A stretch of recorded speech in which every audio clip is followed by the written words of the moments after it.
వారాహి నవరాత్రులు అంటే ఏంటి? అసలు ఈ వారాహి నవరాత్రులకు సంబంధించిన సందేహాలు, సమాధానాలు కూడా మనం ఈ వీడియోలో క్లియర్‌గా తెలుసుకుందామండి. సంవత్సరానికి 4 నవరాత్రులుంటాయి శ్రీ విద్యా క్రమంలో. 4 నవరాత్రుల్లో కూడా చైత్ర శుద్ధ పాడ్యమి నుంచి చైత్ర శుద్ధ నవమి వరకు ఉండేటువంటి వసంత పక్ష నవరాత్రులను, వసంత నవరాత్రులు లలి లలితాపరంగా నిర్వహిస్తారండి. అంటే ఉగాది నుంచి శ్రీరామనవమి వరకు కూడా అలాగే ఆశ్వేజ మాసంలో ఉండేటువంటి దేవీ నవరాత్రులను సుప్రసిద్ధమైనవి. ఇవి చాలా ఆశ్వేజ శుద్ధ పాడ్యం నుంచి మహానవమి వరకు కూడా చేస్తూ ఉంటారండి. అలాగే ఈ 9 రోజులు కూడా అమ్మవారిని దుర్గా స్వరూపంగా, త్రిపుర సుందరి స్వరూపంగా ఆరాధిస్తాం. అయ్యే మన దసరా నవరాత్రులు. ఇవి కాకుండా గుప్త నవరాత్రులు అనేటువంటి పేరుతో ఇంకా ఉన్నాయండి. వాటిలో మాఘమాసంలో శుద్ధ పాడ్యమి నుంచి నవమి వరకు ఉండేటువంటి వాటిని శ్యామలా నవరాత్రులు అని అంటారు. శ్యామల ఆరాధన అనేది ఇక్కడ విశేషంగా చేస్తారండి. అలానే ఆషాఢ మాసంలో ఉండేటువంటి శుద్ధ పాడ్యమి నుంచి నవమి వరకు ఉండేటువంటి 9 రోజులు ఉండేటువంటివి ఏవుంటాయో వీటిని ఆషాఢ నవరాత్రులు అంటారు. ఈ ఆషాఢ నవరాత్రుల్లో వారాహి నవరాత్రులు అనేటువంటి పేరుతో పిలువబడతాయండి. ఇక్కడ వారాహి అమ్మవారిని ఆరాధిస్తారు. మాఘమాసంలో ఉండేటువంటి నవరాత్రులకి, ఆషాఢ నవరాత్రులకి కూడా గుప్త నవరాత్రులు అంటారు. అంటే రహస్యంగా రహస్యంగా చేయాల్సినటువంటి ఆరాధనలండి. అంతటి విశేషమైనటువంటి సాధకులకు చాలా ప్రధానమైనవండి. వారాహి నవరాత్రి ఉత్సవాలు అసలు ఎవరు చేయాలి అంటే, వారాహి నవరాత్రులు వారాహి మంత్రాలను అనుష్ఠానం ఉన్న వారికి ప్రధానంగా చేస్తారండి. శ్రీ విద్యా క్రమంలో ఉండేటువంటి వారు చేస్తారు. కానీ అందరూ చేసి తీరాలి అనేటువంటి నియమం అయితే లేదండి. కానీ ఆరాధన, ఉపాసన అనేటువంటివి 2 పద్ధతులు ఉంటాయి.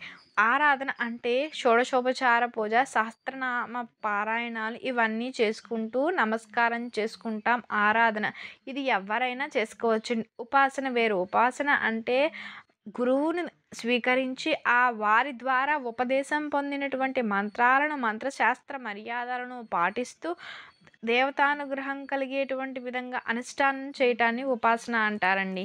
ఆ ఉపాసనా పరులు, వారాహి ఉపాసనా పరులు అనేటువంటి వారు ఎవరైతే ఉంటారో వారికి ఈ కాలం అమృతంతో సమానమైనది, చాలా ప్రధానమైంది. మిగిలిన వారందరూ కూడా ఖచ్చితంగా వారాహి ఆరాధన చేసి తీరాలి అని మాత్రం ఏమీ లేదండి. అయితే వారాహి అమ్మవారికి సంబంధించినటువంటివి మనకి కొన్ని విశేషాలు తెలుసుకోవాలి. అసలు వారాహి అమ్మవారు ఎవరండి అంటే మిగిలిన విషయాలు తెలుసుకుందామండి. వారాహి అమ్మవారు అసలు అంటే ఎవరంటే లలితోపాఖ్యానంలో స్పష్టంగా తెలిసిందండి, చెప్పబడి ఉందండి. లలితా త్రిపుర సుందరి అని అమ్మవారికి ఉండేటువంటి శక్తుల్లో ప్రధాన శక్తులు 2 ఉంటాయి. ఒకటి వారాహి, 2 శ్యామల.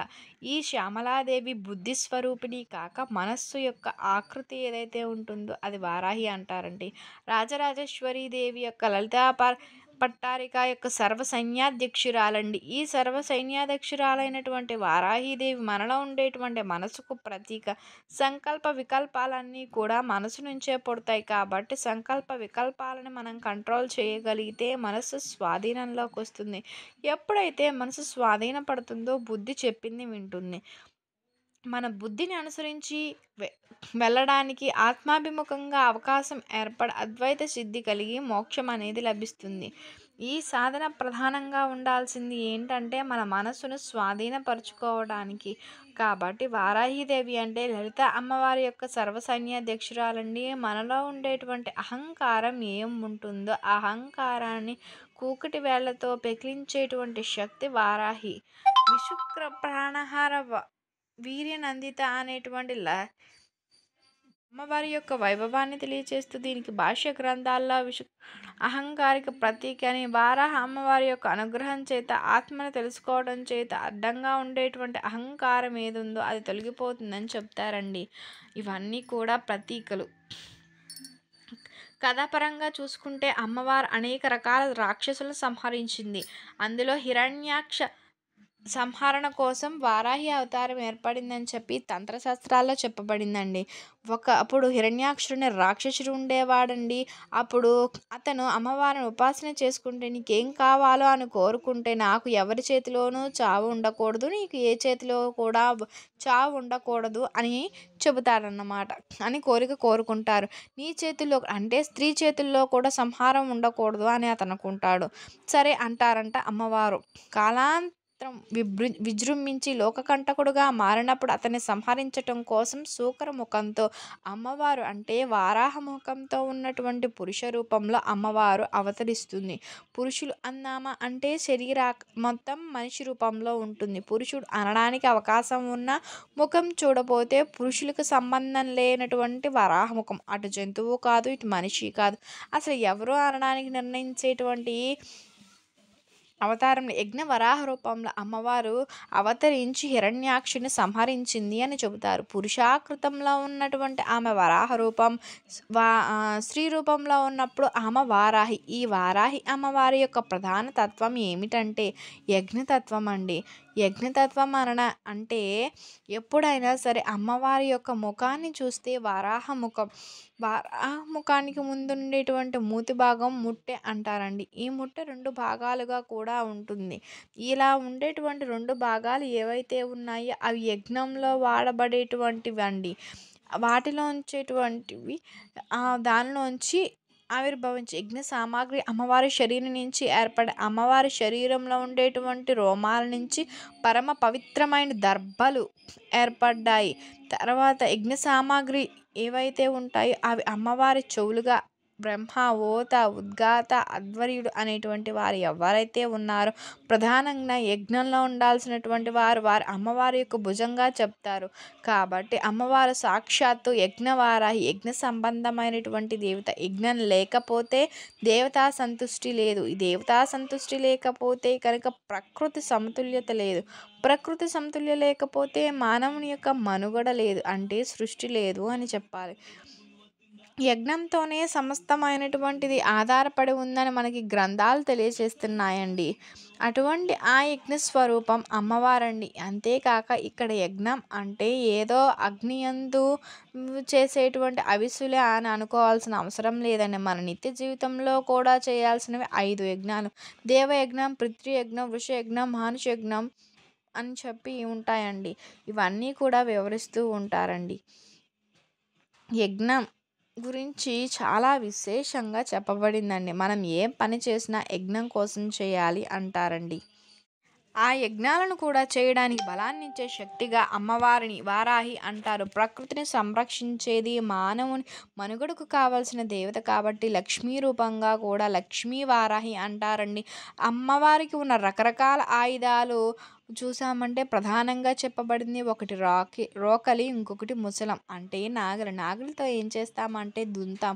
ఇలా దున్నడం వల్ల మనకి పంట ఏర్పడుతుంది. ఈ రోకలి ఏం చేస్తుంది అంటే ధాన్యాన్నంతా దంచి మనం తినడానికి యోగ్యంగా ఉండే విధంగా మార్చుకోవడానికి ఉపయోగపడుతుంది. అమ్మవారిని ఆశ్రయించినట్లయితే ధనధాన్య సమృద్ధి ఏర్పడుతుంది. వ్యవసాయానికి ఎక్కడా కూడా లోటు లేకుండా చేస్తుంది. అమ్మవారి ఆరాధన చేస్తారు ఎవరైతే వారికి ఉన్న ఆర్థిక ఇబ్బందులు తొలగిపోతాయి. ఇలా వారాహి అమ్మవారిని లక్ష్మీ వారాహి రూపంలో ఆరాధించేటువంటి విధానం కూడా ఉందండి. అమ్మవారికి ఉన్న ప్రధాన స్వరూపాలు 5 అండి. ఒకటి బృహత్ వారాహి. ఈమెను మహావారాహి అనే పేరుతో పిలుస్తారండి. ఈ మహావారాహి అనేటువంటి దేవత ఉపాసన చేయాలి అనుకుంటే ఖచ్చితంగా గురువు ద్వారా చేసుకోవాల్సి ఉంటుందండి. మంత్రానుష్ఠానాలు చేసేటప్పుడు వారాహి సంబంధించినటువంటి ఏది చేయాలన్నా గురువుల సమక్షంలో చేయాలి. గురు అనుగ్రహంతో చేయాలి. ఇది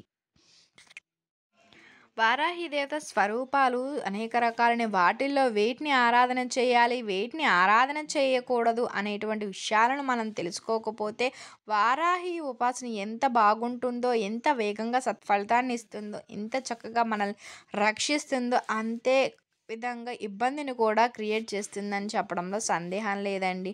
గురు సమక్షంలో ఆరాధన చేయడం చాలా మంచిదండి. ముఖ్యంగా బృహత్ వారాహి, మహావారాహి, అలాగే లఘు వారాహి అనేటువంటి స్వరూపం ఉంటుంది. ఈమెకి ఉమ్మద్ భారవి అని ఉంటుంది. లఘు అంటే వేగం, వేగంగా ఫలితాన్ని ఇచ్చేటువంటి స్వరూపం కాబట్టి లఘు వారాహి అంటారు. మూడవ స్వరూపం స్వప్న వారాహి స్వరూపం. స్వప్నం అందు తన సాధకులు అడిగినటువంటి ప్రశ్నకు కావలసిన సమాధానాన్ని ఇచ్చి అతన్ని ఉద్ధరించేటువంటి దేవత కాబట్టి స్వప్న వారాహి అంటారండి. వారాహి దేవత రాత్రి మాత్రమే ఆరాధన చేయాలండి. పగలు చేయడానికి లేదు. రాత్రి అంటే సాయంత్రం 6 అయితే రాత్రి కాదండి. చీకటి పడి నక్షత్రాలు రావాలి. అప్పుడే అది రాత్రి. కనీసం 8 గంటలు దాటకపోతే అది రాత్రి కాదు. కాబట్టి ఈ రాత్రి 8 గంటల తర్వాత వారాహి ఉపాసన ఉందండి. రాత్రి ఎవరు చేయలేము అనుకుంటే తెల్లవారుజామున 4 గంటలకు లేసి సూర్యుడు రాకుండానే మనం అనుష్ఠానం చేయాలి. అంటే అప్పుడు పూజ చేయాలి. చాలా నియమాలనేవి ఉన్నాయండి. అమ్మ అంటే అమ్మే కదా అని చెప్పి అమ్మ ఎందుకు కోప్పడుతుంది అని అనుకుంటూ ఉంటారండి. అమ్మవారిని కోపం వస్తుంది. అమ్మ కోపం వస్తే కూడా ఆగ్రహిస్తుంది. కానీ మనం ఎలా చేయాలి? నియమాలను పాటించాలండి. లలిత ఆరాధన అందరం చేసుకోవచ్చు. ఉపాసన అందరూ చేసుకోవచ్చు. కానీ వారాహి అమ్మవారిని పూజించేటప్పుడు నియమాలు చాలా ఉన్నాయి. ఖచ్చితంగా నియమాలు పాటించాలి. పాటించకపోతే కష్టం. స్వప్న వారాహిని కూడా చాలా జాగ్రత్తగా చేయాలండి. చాలా ఇబ్బందులు పడుతూ ఉంటాం సరిగ్గా చేయకపోతే మాత్రం. గురువులను ఆశ్రయించాలండి. గురువు చెప్పిన విధంగానే స్వప్న వారాహి, మహావారాహి, లఘు వారాహిలను అనుష్ఠానం చేసుకుంటూ దానికి ఉన్న నియమాలతో చేసినట్లయితేనే ఇవి మనకి మంచిగా ఫలితాన్నిస్తాయి. మనల్ని అమ్మవారు రక్షిస్తుంది అనడంలో సందేహం లేదండి. ఈ 3 రూపాలు కాకుండా అమ్మవారికి మరొక 2 రూపాలుంటాయి. అవే ధూమ్రవారాహి, కిరాతవారాహి. ఇవి మారుతి విద్యలు. ధూమ్రవారాహి, కిరాతివారాహి జోలికి కూడా మరి వెళ్ళకూడదు. మరి ఎందుకు చెప్పారండి అంటే శత్రువులను జయించడం కోసం అవసరమండి మనకి.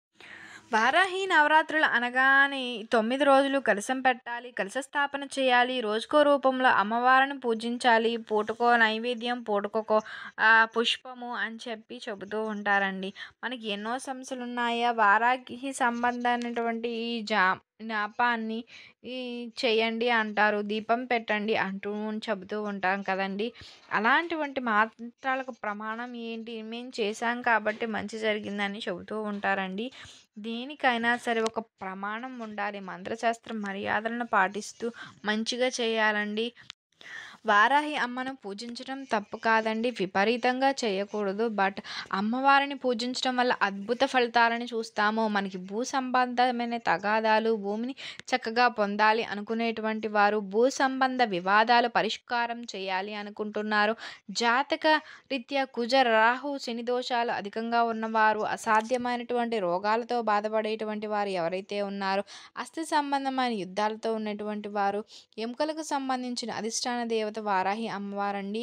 ఈ ఎముకకు సంబంధించినటువంటి ఇబ్బందులు ఉన్నవారు, చెడు వ్యసనాలకు వెళ్ళి మళ్ళీ తిరిగి సన్మార్గంలోనికి రావాలి అనుకునేటువంటి వారు ఎవరైతే ఉన్నారో వారు, చెడు వ్యసనాలతో ఉండేటువంటి వారిని మంచి మార్గంలో తీసుకురావాలి అనుకునేటువంటి వారు, విపరీతమైన డిప్రెషన్తో బాధపడేటువంటి వారు నిరంతరం వారాహి అమ్మవారిని ఉపాసన చేసుకోవచ్చండి.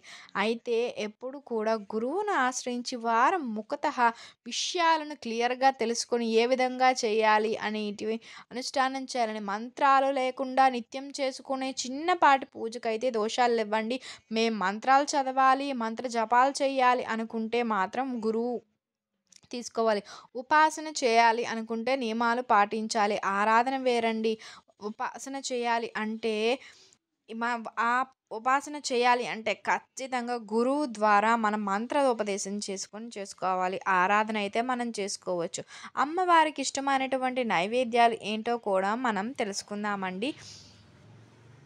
9 రోజులు కూడా కలశ స్థాపన చేసి విధి విధానంతో పూజ చేయడాన్ని ఉపాసన చేసే ఉన్నవారికి అవసరమండి. మామూలుగా పూజించుకోవాలి, ఆరాధించుకునే వాళ్ళకి కలశ స్థాపన అవసరం లేదు. ఈ కలశ స్థాపనలో కూడా చాలామంది అనుకునేటువంటి విషయం ఏంటంటే ఒక చెంబు తీసుకుంటారు. చెంబు పైన ఒక పల్లవాలు అంటే ఈ ఆకులు పెట్టుకుంటారు కదా! మామిడి ఆకులను పెట్టుకుంటూ ఉంటారు. నీళ్ళు, బియ్యము వారి ఆచారాలను బట్టి పెట్టి కొబ్బరికాయ, పసుపు పసుపు రాసి తిలకం పెట్టి కలశ స్థాపన అంటారు. కలశం పెట్టాం. అందులో అమ్మవారికి ఆవాహన చేయడానికి రకరకాల మంత్రాలు ఉంటాయండి.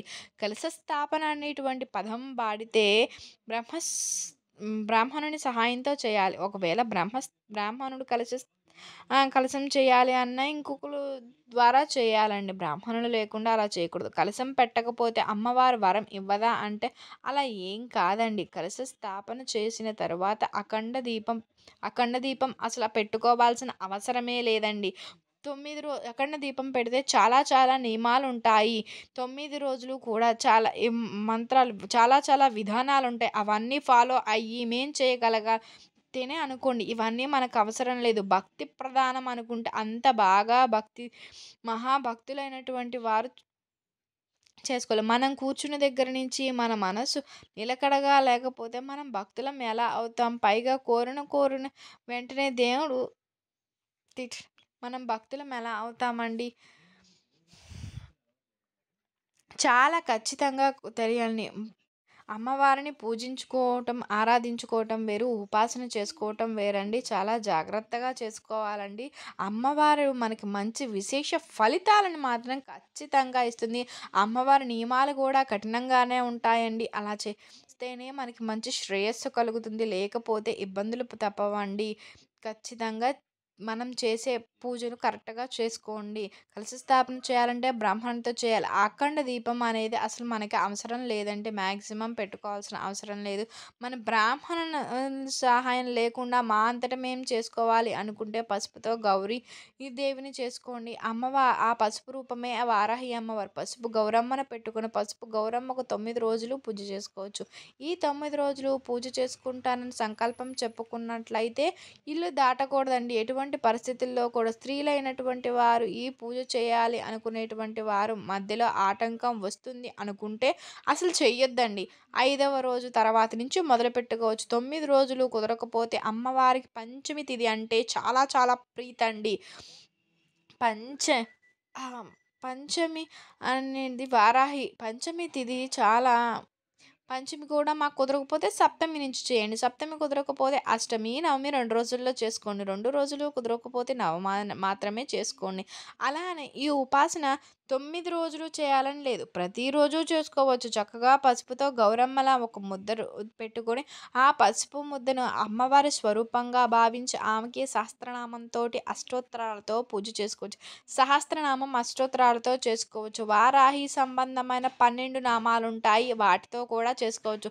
సహస్రనామము, అష్టోత్తరము 12 నామాలతో మనం పూజ చేసుకోవచ్చు. ఈ విధంగా పూజ చేయటం వల్ల అమ్మవారి అనుగ్రహం కలిగి మీరు ఏం కోరుకుంటున్నారో అది చేస్తుంది.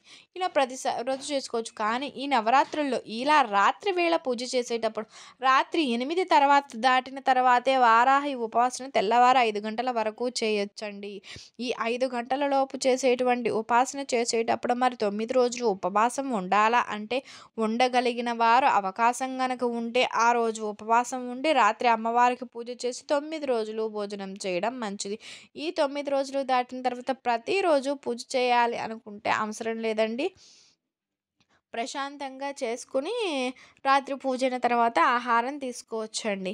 పసుపు ముద్ద 9 రోజులు పెడదాము అనుకునేటువంటి వారు ఎవరైతే ప్రతిరోజు దానికే పూజ చేయండి. నిత్యం పూజ చేయాలని అనుకునేటువంటి వారు ఏ రోజుకి ఆ రోజు పసుపు ముద్దను చేసుకుంటూ తర్వాత మరుసటి రోజును తీసివేసి మరొకటి పెట్టుకోవచ్చు. స్త్రీలైతే ఇలా పూజ చేసిన పసుపును దానిని ముఖానికి రాసుకోవచ్చండి. పురుషులైతే దాన్ని తిలకంగా ధారణ చేసుకోవచ్చండి. ఇలా 9 రోజులు ప్రతిరోజు కానీ ఆరాధన చేసేటప్పుడు అమ్మవారికి ఎర్రని పువ్వులతోనూ కుంకుమతోనూ పూజ చేయాలండి. ఎర్రని గన్నేరుకి విశేష ఫలితం ఉంటుంది. గన్నేరు తర్వాత చెప్పుకోదగ్గది మందారం అండి. నైవేద్యాల విషయంలో రోజుకొక నైవేద్యం పెట్టాలా అండి అంటే పెట్టాల్సిన నియమం లేదు. అమ్మవారికి భూమిలో అడుగున దొరికేయి అంటే చాలా ఇష్టం. అందులో అమ్మవారికి వేరుశనగలంటే చాలా ఇష్టం. వేరుశనగ పప్పుతో చేసిన పల్లి ఉండలు, వేరుశనగ ఉండలు అంటే అమ్మవారికి నైవేద్యంగా వినియోగించడం చాలా మంచిదండి. అలానే భూమి లోపల దొరికేటువంటి దుంపలు ఏవైతే ఉన్నాయో కందతో చేసిన కూరలు, చిలకడ దుంప ఇలాంటివి ఏవైతే ఉన్నాయో వీటిని నివేదనగా చేసుకోవచ్చు. తీపి ఎప్పుడు ప్రీతి కాబట్టి పల్లి ఉండలు పెట్టడం అనేది మంచిది. ఇవి చేసుకోవాల్సినటువంటి పువ్వులు ఏవైతే ఉన్నాయో వాటి గురించి కూడా తెలుసుకున్నాం. సహస్రనామం, అష్టోత్తరం ఇవి చాలా గొప్పవైనవి. సహస్రనామం పార్వతీదేవి సాక్షాత్తు పరమేశ్వరుని అడిగిన విధానం ఒకటి మనకి తెలుస్తూ ఉంది. పత్ర లక్షణార్థం జగతో దేవకార్యార్థం వాసు నాసా దత్తే దాస్యం తత్కర్యే సాధకం తత్ర భూత యజ్ఞ విశ్రాంతి విద్యుత్కేశ హిర్యాంగ బలాహాది వదాయ చ ఆవిర్భవచూర్ ఘోర భూదార రూపిణి వారాహి వికటాకార సురనాశిని సత్య సిద్ధికరే దేవి ఘోరాత్ ఘోరత్రాశివ తస్యాహ సహస్రనామాఖ్యం స్తోత్రమే సముదీర్య అంటూ అమ్మవారు అడుగుతారండి. విద్యుత్ కేశుడు హిరణ్యాక్షుడు కాదురు అనేటువంటి రాక్షసులందరినీ సంహరించటానికి, దేవతలను రక్షించటానికి, యజ్ఞాలను పుష్టిపరచడానికి ఆవిర్భవించిన వారాహిదేవి యొక్క సహస్రం ఏ కొద్దిపాటి భాగ్యం ఉన్నా మాకు తెలియచేయవయ్యా అంటే పరమేశ్వరుడు అడిగితే పరమేశ్వరుడు చెప్పిన అద్భుత సహస్రనామ స్తోత్రం వారాహి. ఏ దేవతకైనా సహస్రనామం ప్రధానమండి. ఆ దేవతా సంబంధమైన విషయం అంతా అందులో ఉంది కాబట్టి సహస్రనామంతో అర్చన చేయండి. మరి సహస్రనామం, అష్టోత్తరం, అమ్మవారి యొక్క ద్వాదశ నామాలు ఎక్కడ ఉంటాయండి? ఖచ్చితంగా స్తోత్రనిధి అనే యాప్ ఉంటుందండి. దానిలో మనకు అన్నిటికీ సంబంధించినటువంటి విషయాలు, అమ్మవారి స్తోత్రాలు, నామాలు అన్నీ ఉంటాయండి. దీంట్లో వారాహికి సంబంధించిన వారాహి స్తోత్రం చాలా చాలా ఉంటాయి. అవే కాదండి, వారాహికి సంబంధించినవే కాదు, ఇంకా మిగిలిన అన్నీ కూడా ఉంటాయి. కానీ మంత్రాల జోరికి మాత్రం వెళ్ళకండి. స్తోత్రాలను చేసుకోవచ్చు. ఈ 9 రోజులు పూజ చేసుకుంటాం అనుకున్న 9 రోజులు ఆహార నియమాలు ఖచ్చితంగా పాటించాలి. బ్రహ్మచర్యం ఉండాలి. రాత్రిపూట మాత్రమే పూజ చేయాలి. 9 రోజులు కూడా దాటి మనకి ఇబ్బందులు గట్టెక్కడానికి ప్రతిరోజు మేము పూజ చేసుకోదలుచుకున్నాం. ప్రతి మంగళవారం, శుక్రవారం పూజ చేసుకోవాలనుకుంటున్నాం. అమ్మవారికి పంచమి తిథిని కాబట్టి కేవలం పంచమి తిథిని చేసి దలుచుకున్నాము అనుకునేటువంటి వారు ఆయా రోజుల్లో మాత్రం ఉపవాసం ఉంటూ మధ్యాహ్నం భోజనం చేసి మధ్యాహ్నం భోజనం చేసి రాత్రికి పలహార నియమం పెట్టుకొని ఆ ఒక్కరోజు బ్రహ్మచర్యం పాటించుకుంటూ కూడా అమ్మవారిని ఆరాధన చేసుకోవచ్చండి. ఆరాధన వేరు, ఉపాసన వేరండి. ఆరాధన చేసుకోవద్దు. ఉపాసన చేయాలంటే గురువుతో ముఖం చేయాలి. రకరకాల దీపాలు, ప్రయోగాలు ఇలాంటివన్నీ నమ్మద్దండి. చాలా జాగ్రత్తగా ఉండండి. తల్లి అందరికీ తల్లే. అమ్మవారు మంచిగా కరుణిస్తుంది. కానీ మనం తప్పు చేస్తే అదే విధంగా దండిస్తుంది. అమ్మవారి అనుగ్రహం పొందడానికి విశేష మార్గాలు ఉంటాయండి. అమ్మవారి ఆరాధన వేరు, ఉపాసన వేరండి. ఈ విషయాలు తెలుసుకోదు.